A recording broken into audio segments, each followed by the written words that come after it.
Nothing in this podcast or on our website should be construed as medical advice. Consult your healthcare provider for your individual nutritional and medical needs. The information presented is based on our research and is strictly that of the author and not necessarily those of any professional group or other individual. Hi, I'm Sue Becker from Bread Beckers. Welcome to Sue's Healthy Minutes. I'm so excited you've joined me today, and I hope this episode encourages you and allows you to find the answers you have been praying for the health of you and your family. Today, on Sue's Healthy Minutes, I want to share with you the information that I first discovered that opened my eyes to the nutritional deception of what we call bread in the stores today. I know I have shared this history of white flour before in a previous episode of Sue's Healthy Minutes, but instead of replaying that episode, I want to share it today with a fresh perspective. It's perhaps the most life-changing information outside of the Word of God that I have ever learned. In Genesis 1:29, God declares to Adam that he has given mankind two types of plants for food. And God said, "Behold, I have given you every plant yielding seed that is on the surface of the entire earth, and every tree which has fruit yielding seed. These shall be food for you." God in his loving kindness gave us two types of food: fruits and vegetables that have seeds within them, and then the actual seeds themselves. And what is unique about these two types of food? Fruits and vegetables are absolutely delicious and nutritious, no doubt. They are loaded with life-giving nutrients, including vitamins, minerals, enzymes, and fiber. And if you have listened to my teachings long enough, you know that I am an advocate of eating real food, real fruits, real vegetables, as close to the way God created them as possible. Now, while these foods are delicious and nutritious, what happens to them over time? They decay, losing their nutritional value, and eventually they rot. But not so with seeds. Seeds, such as grains and beans, are storable, retaining all of their nutritional value if left whole and intact. Seeds also are loaded with life-giving nutrients, actually able to sustain life and promote health. God lovingly gave us foods to enjoy both in season, while also giving us sustainable, storable food, such as grains, to last us throughout the year or even in times of famine. Think of Joseph. But let's look at the general makeup of a kernel of wheat and its life-giving qualities. The edible part of seeds, such as grains and beans, and in particular wheat, has three basic components. The bran is the outermost layer of the seed. It is several layers thick and functions to protect the integrity and life of the seed. It comprises about 15% of the total weight of the kernel of wheat and is a rich supply of B vitamins, of iron, and other trace minerals. It is loaded with both soluble and insoluble fiber, and it's even a good source of protein and enzymes. The life of the kernel of wheat is found in the germ. It is the innermost part of the seed that will sprout or germinate, so to speak, to become the plant that will bear more seeds.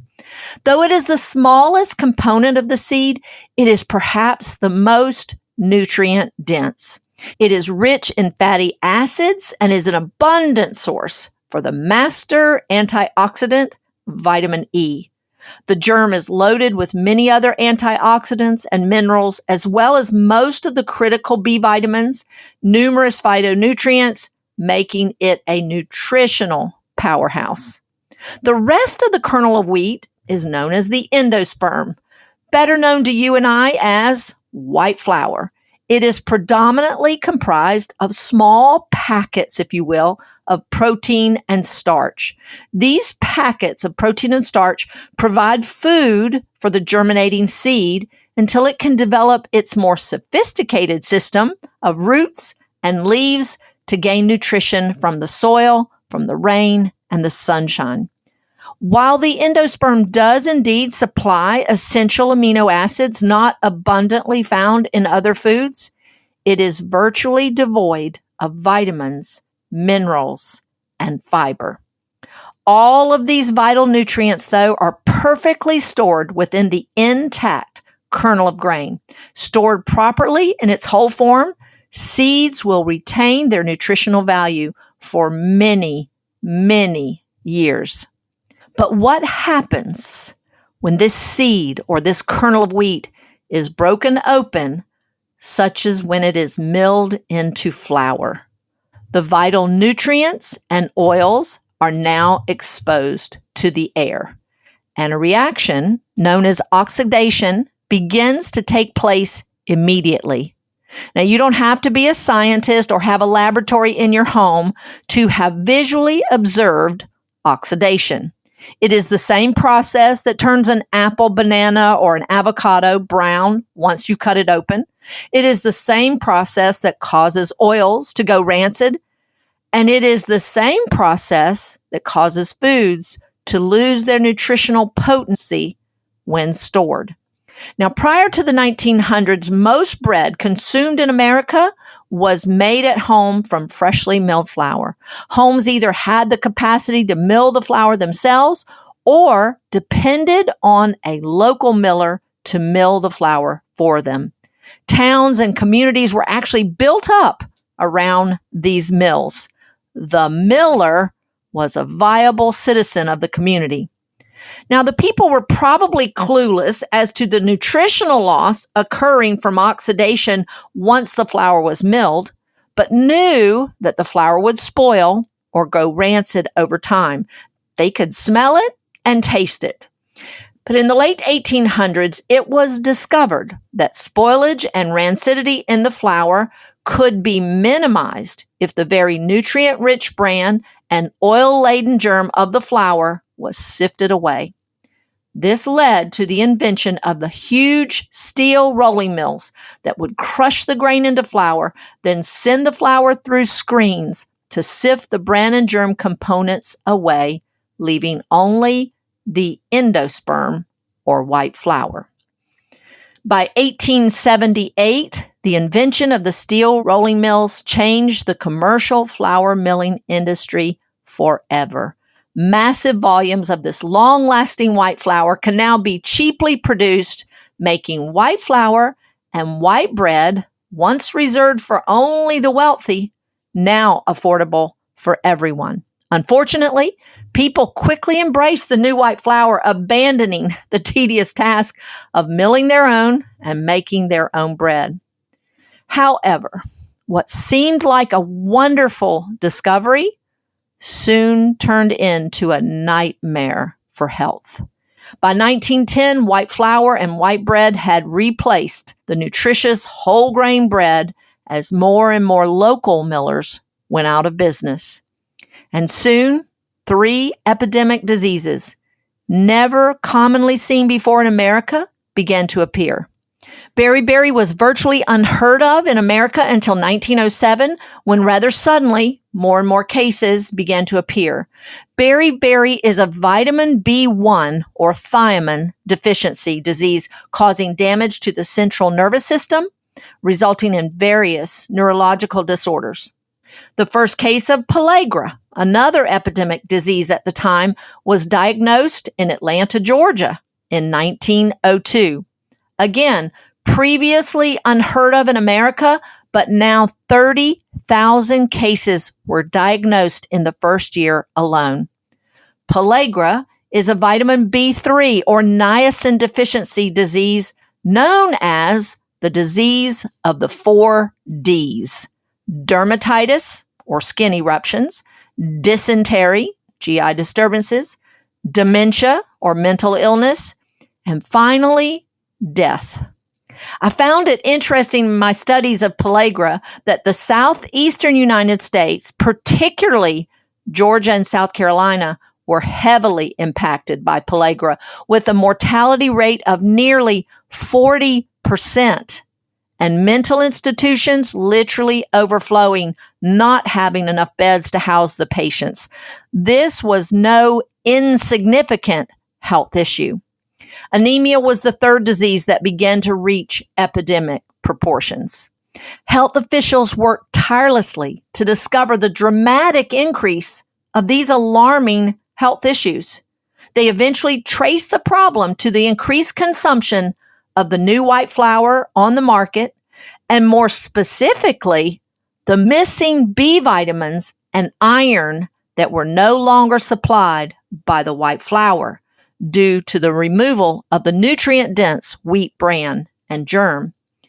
Millers were initially urged to return the bran and germ to the flour to correct these nutritional deficiencies, but they were unwilling to forfeit the very lucrative market they had discovered of selling the bran and germ to the cattle feed industry.